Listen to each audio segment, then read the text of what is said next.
Ashama akkam jirtu hordoftoota tiyaatiif baga nagaan gara tiyaatiif dhuftanii har'amoo keekii bareedaa kan haala argitaniin keekii soomaanii hojjannaa jechuudha. Warroota na gaafataniif kunoo isinii fidee dhufeera. Keekii burtukaana irraa hojjetamu kan killee hin qabne, kan aannan hin qabne, kan soomaaf nuuf ta'u jechuudha.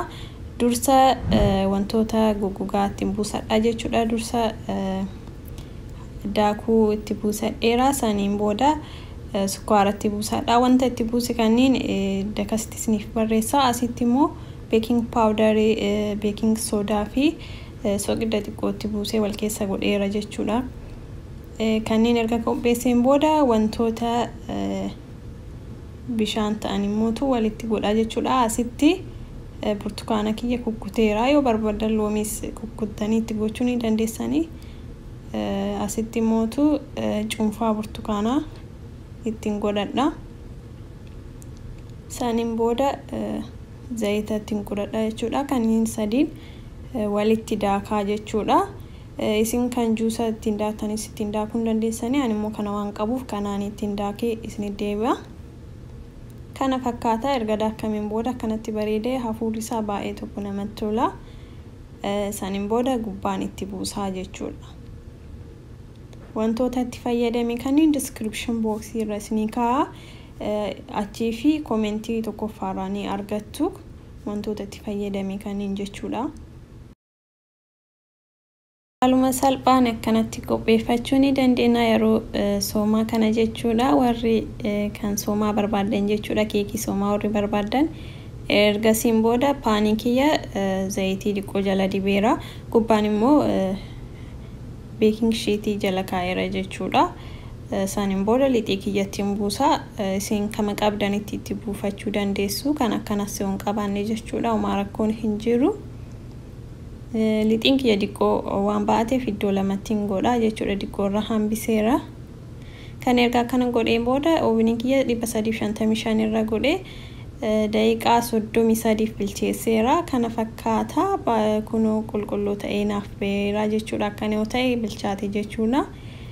Kanatti bareechisee erga geesseen booda kanatti suuraa isaa cheekii godheetii akka qabeef hin qabne saniin booda meeshaa kiyyatti garagalfadhaa jechuudha.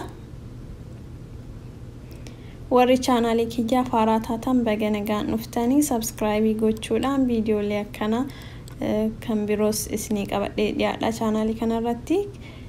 Subscribe gochuudhaan ajajabeessaa isiniin jedha. Asitti sukaara powderii qaba kan bullaa'e jechuudha. Baay'ee isaa itti buuseera. Saniin booda chunfaa burtukaanaa ittiin buusadha jechuudha. Kana hanga itti buusamu description box irratti isiniif kaa'a jechuudha. Yoo itti baay'ee isin jalaa waan qal'atuu danda'uu fi kanatti ittiin buusadha. Mankiyaan akkana geessu jechuudha. Kana irraa dhiisuus ni dandeessu.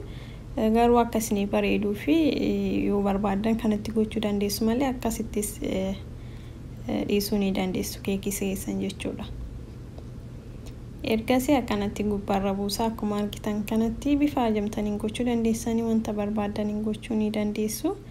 Haala kanaan gubbaarratti itti buusadha jechuudha. Saniin booda firiijii keessa xiqqoo kaa'eera hanga daqiiqaa 20 takka. Sanii erga kaa'ee booda isinitti deebi'a. Kunoo firiijii keessa kaa'ee deebi'eera. Amma muree isinitti mul'isa keekii isaa maal akka fakkaatu. Manni koo baay'ee urgaa burtukaana irraa waan hojjetameef baay'ee tokko urgaan isaa das nama jedha. Baay'ee tokko mi'aayas baay'ee bareedaadha.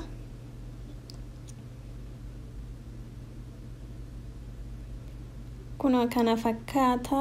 Akka jaallattan abdiin qaba. Baay'ee tokko salphaadha. Isin hunduu mana keessatti qopheeffachuun hin dandeessu jechuudha. Kana fakkaata keekiin kiyya har'aa jechuudha. Yoo jaallattan like godha. Obboleeyyan keessaniif share godha. Viidiyoo kam akka isiniif hojjedhe yoo barbaadan wanta biraas komentii irratti naaf barreessaa isiniif hojjedha. Hanga viidiyoo kana jaallattan share godha, like godha. Nagaatti naaf tura.